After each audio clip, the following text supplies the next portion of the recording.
Yung pinaka-nice pero worst na character ng isang tao ay pagtitiis. Kahit saang aspeto, kahit anong sitwasyon, nandiyan lagi yung pagtitiis eh. Nagtitiis tayo sa ganito dahil ang daming rason kung bakit tayo nagtitiis. Halimbawa na lang sa trabaho or kahit hindi sa trabaho, sa pamilya, basta lahat. Nagtitiis tayo dahil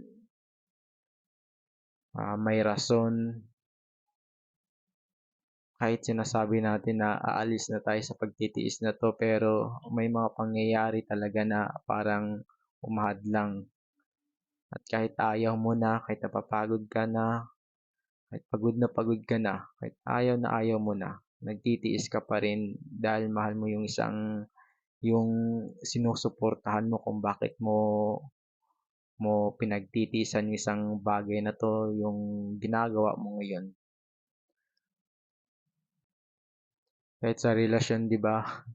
Laging nagtitiis yung either yung babae or lalaki. Kahit gaano kasama yung partner nila, pinagtitiisan nila, or di lang yung partner nila, kundi yung in-laws nila.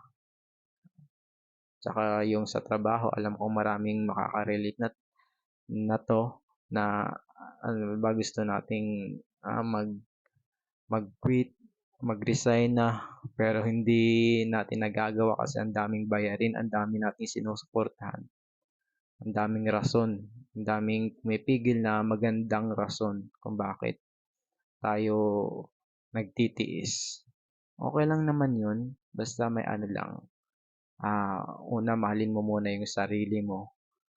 Kung sobrang na-pressure ka na, mag-quit ka kung ano yung pinagtitiisan mo. Kasi 'di ba, love yourself first.